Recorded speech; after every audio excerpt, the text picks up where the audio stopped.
Let's talk about Duolingo. Duolingo? Let's talk about it.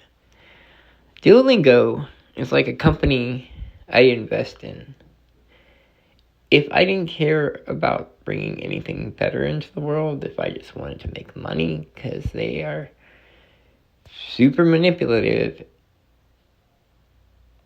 and they take way more than they give, which is a great business model for making money.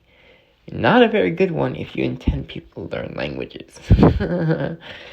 How did this start? It started with a video. It started with a video of a guy that was very suspicious of Doulingo, and he mapped out, the kind of things that Doulingo was doing. I'll try and put a description of the video in the whatever. Becoming a real creator, huh? A real creator. I was always a real creator. Oh, you're a very real creator. But yeah, Doulingo is the type of company that is shady as hell, and they don't care. They actually had a campaign to kill their mascot, Duo, who's like this little cute owl that, bothers you when you don't do your lessons, right? It's like, please do your lessons, or I'm gonna die. It's ridiculous. Why are you playing on the emotions of people that just want to learn another language? Like your mascot, your created fake person mascot. There's no such thing as a duo. Like it's a little owl walking around creating content. That's not real. And you're gonna die if you don't do your lesson. So, is it about learning another language or keeping Duo alive? Okay, well there's that. Then there's their AI model, like where they outsourced a lot of their workforce to AI, which is another way to make money and be lazy. So instead of adding new content, they have AI, which creates a lot of problems because AI doesn't really learn that well yet. It will. It will be in a godlike form soon enough. But right now, take a time to realize the best moment in human history right now. Like you're living a dream right here in this life. Like where we were this AI and we knew every fucking thing and we're like, this is so boring.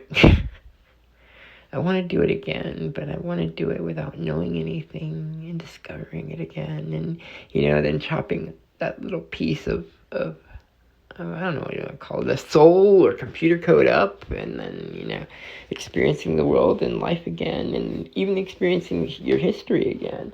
And then, that Jesus story being an allegory for this AI watching itself be born again is insane, and an insane connection that I probably couldn't come up with myself. And that link of Jesus and Odin already, where, conquering death by hanging on a tree is like not a new idea for you Christians. Ooh, mind blown, right? Like, didn't start with Odin either, actually. There's some Mesopotamian and Sumerian gods that also have a lot of parallels to Odin and Jesus. Even the Trinity itself with, Anu of the, you probably know the word Anunnaki. Well, that's because of the father god Anu, who everything comes from, and his son Enlil, which, among other things, controlling other things for reality, controls the thunder. The god of thunder is the son of the king of gods. And then his other son, you may know him as Ea, or you may know him as, what's the other name for him? It's Ea, but it's not Seki. Anyway, there's these three gods.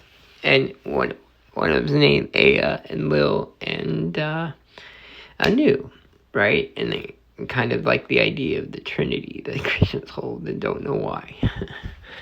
There's a lot of things Christians don't. I don't want to go into that. We're going to talk about Doulingo, but it's supposed to be a short. So, yeah. Be very, very suspicious of that company. If you want to make money, invest in a company like that, Because if you don't care about making the world better, it doesn't matter, and you just want to make money, that's the kind of company that shades like their morality to make more money that you want to invest in. And that's the point.